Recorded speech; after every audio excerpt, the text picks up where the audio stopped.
We are live. Welcome to another Too Sweet and Short. I am Nico. Steve-O here. What up, wild card? EJV, guys. Yeah! All right, and here is another Too Sweet and Short segment. If you like these videos, let us know if you want to see this format continue. So, in this topic, we are going to be talking about AEW Dynamite, where we saw Cody Rhodes defend the TNT title against popular indie superstar Warhorse, along with the debut of the former Zack Ryder, a.k.a. Matt Cardona. So what are your guys' thoughts of the match itself with Warhorse? Could you see him becoming a permanent AEW talent? And what was your thoughts on Matt Cardona's debut? Who would like to take this one? You should take this. You should take this one first. All right, by all means. All right. First off, I want to say congratulations to Warhorse on a successful debut. Excuse me. It was a successful debut in the sense, he didn't win the match, but he really opened up a lot of eyes to people who were questioning, what is this guy all about? Is he just a gimmick? Is he just face paint? Looks like an Ultimate Warrior straight out of the 80s thrash metal scene in LA. But he proved a lot of people wrong on that sense. He proved a lot of people he's a great wrestler, great competitor, great person, and he definitely ruled ass. I thought his match was good. It wasn't exactly the most exciting thing. I think Warhorse was a little bit nervous at the beginning of the match going against Cody because it's on such a big stage, and he has never been on that type of stage before. So once he got acclimated, though, and really got the timing with Cody, I thought the match turned out really good. There were some great moments that made Warhorse look really strong, and it was a good match. Do I think he'll be signed?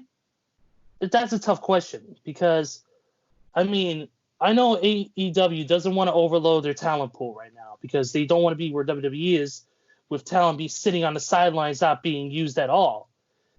And, they don't want to have that issue. I do want to see Warhorse get signed, and I think he deserves it along with Eddie Kingston, like what happened with him last week. I think Warhorse should be signed because he's proving that an over-the-top gimmick can still work in today's era. And I think it's over-the-top gimmick would be something different that's missing from today's wrestling standards. Matt Cardona, was I completely shocked to see him there? Not really. I figured he would join Hawkins and go to Impact, but I was happy to see Cardona come in there and really showcase himself. He looked to be in the best shape of his career. He looked really good out there. And next week he's going to be in a tag match with Cody against Silver and Reynolds of the Dark Order. So within a week we're finally going to see Cardona back in the ring. So I'll say congratulations to Warhorse and congrats to Matt Cardona on a successful AEW debut. Very nice take, EJB. Who would like to take this one next? I'll take it here. All right, wild card. Go for it. All right. I thought it was great to see Warhorse in AEW. I wasn't really familiar with him at first, but fortunately I was able to see his work in person when Nico, Ezra, and we attended Warrior Wrestling. And that was my first exposure to Warhorse. And when I first saw this guy, I'm just like, holy shit, this is like a throwback to guys like the Ultimate Warrior, guys like Legion of Doom. This is like a total 80s kind of look, feel to this guy. And he can go in the ring. And, I had the pleasure of seeing him up close. And I'm just like, damn, this guy's got star power written all over him. And just to see him in AEW, I think that was just hinted at for a little while on social media. People were like, oh, hey, Warhorse would be perfect for AEW. And I believe Cody recognized that on social media. And, afterwards, we got to see Warhorse last night. Entrance was awesome. It was a total badass. Looked like a total badass there as usual. And he put on a good show. I think he has, like I said, a lot of star power written on him for what he can do. I wouldn't be surprised if AEW offered him a contract. I mean, he's just got all the tools to be a successful professional wrestler. And what better way to do that than to showcase that in AEW? If not AEW, he probably would have found another place to, showcase his talent, though. But it was great to see him on live TV, so that way the nation could actually see what he could do. And as for the artist formerly known as Zack Ryder, I wasn't really wowed by his debut. I thought it was cool to really see him come to AEW, see him getting back to doing what he loves to do. And we kind of saw this coming. I mean, he's friends with Cody, and he was kind of hinting at that. And so it was kind of, a lot of us saw this coming. But I just wasn't that impressed with his debut. That's just my opinion there. I felt like it could have gone off a little bit better. And, my next question is what they're going to do with him, like, going forward here, especially now that he is part of the roster. Are they going to use him properly? So only time will tell. So we're just going to have to wait and see.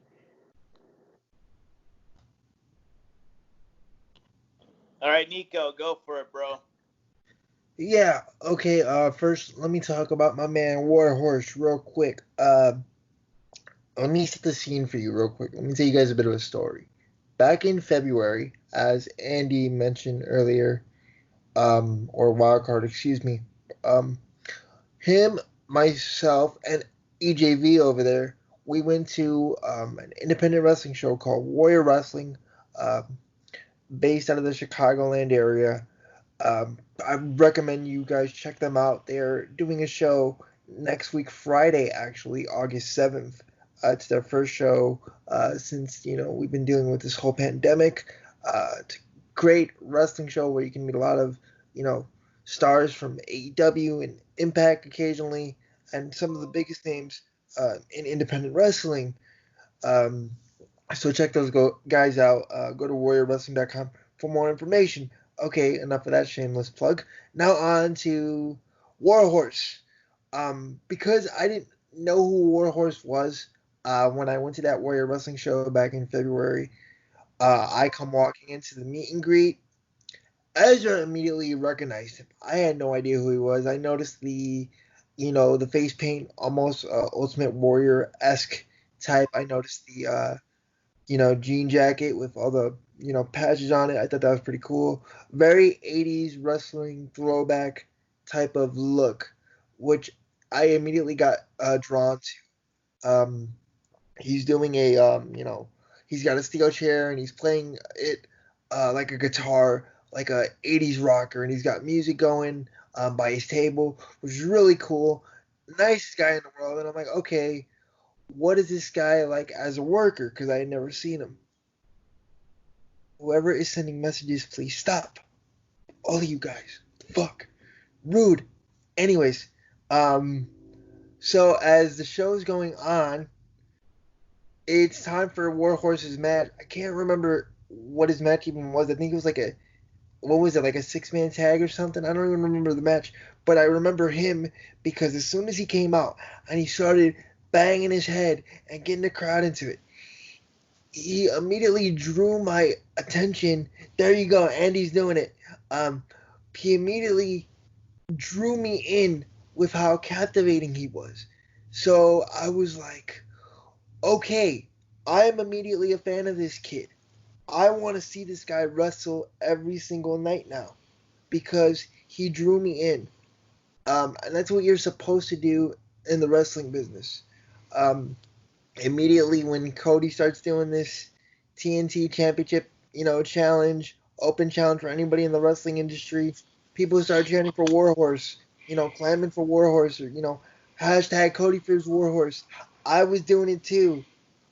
My issue is because of how they finally agreed to it, the way it was presented, I was just like, oh, okay, we're actually getting Cody versus Warhorse? Cool.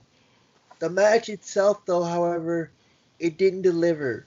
Maybe Warhorse was a little bit nervous. That's understandable. It's a big stage. It's a big moment for him.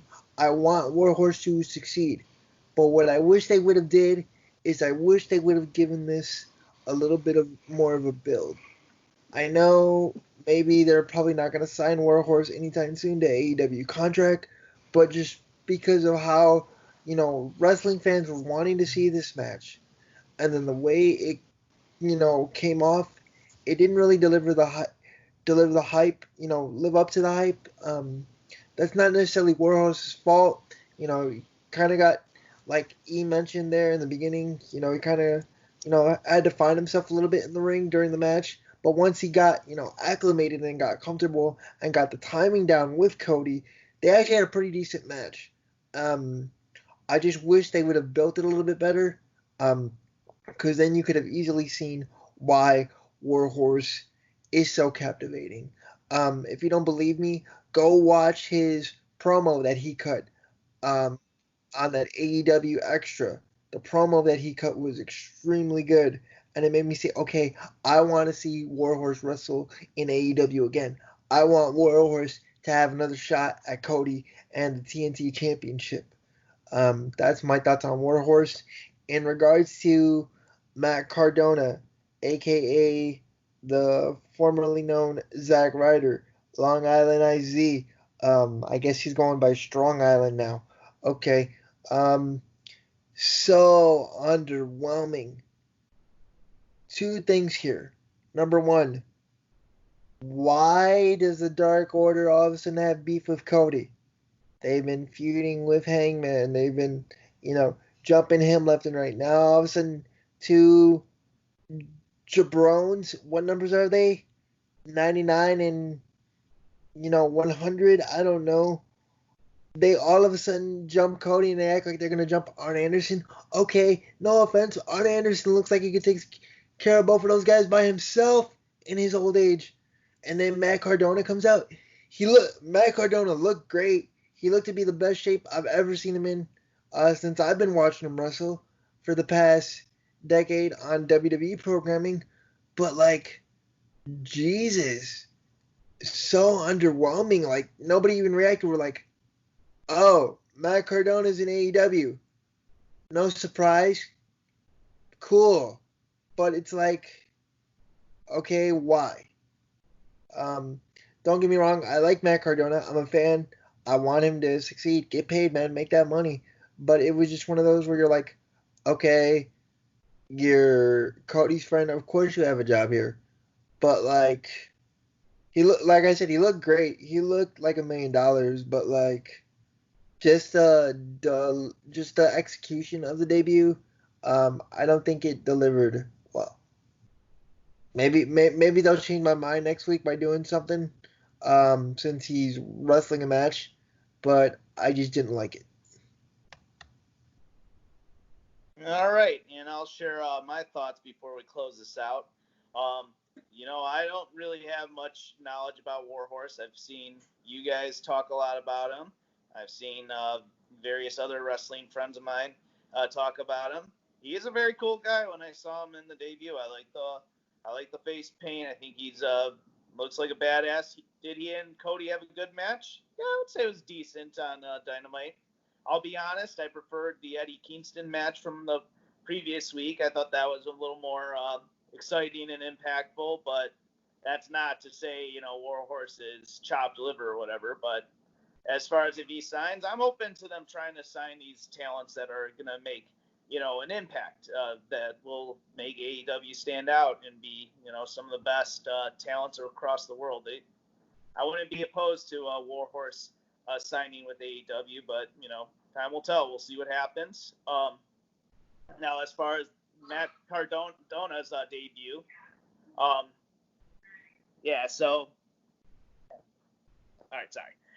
As far as Matt Cardona's debut, I thought it was okay. It wasn't anything too terribly exciting.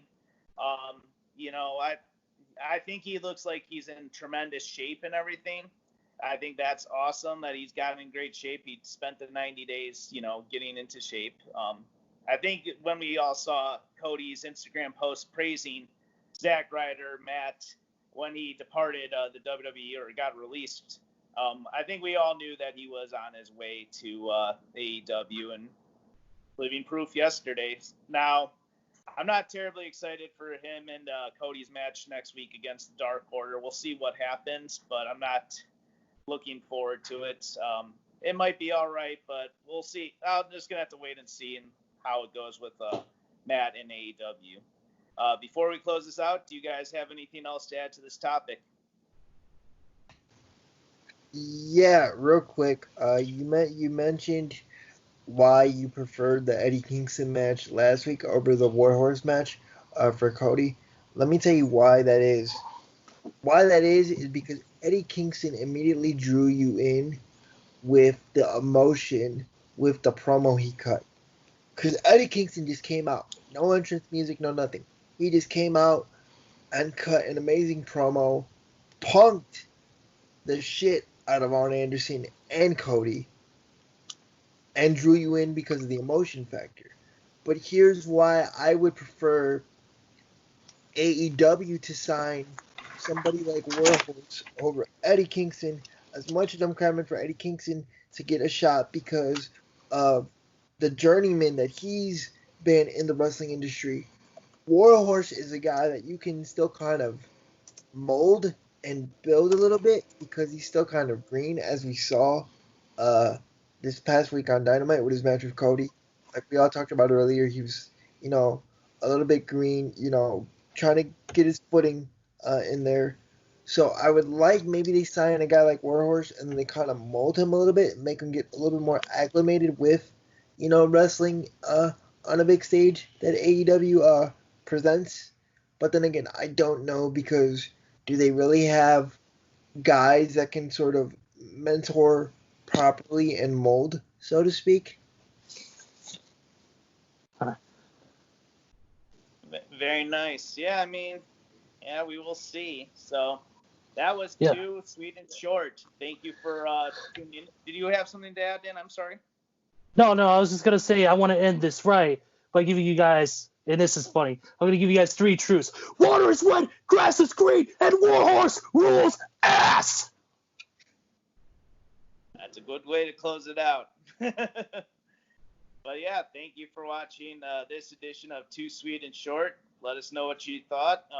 If you like this format, please follow at Too Sweet Cosplay on Facebook, Instagram, as well as Twitter. Subscribe to our channel if you enjoyed this video, and be sure to give it a like and share your thoughts on the AEW Dynamite from this week. Too sweet, y'all. Wars with that.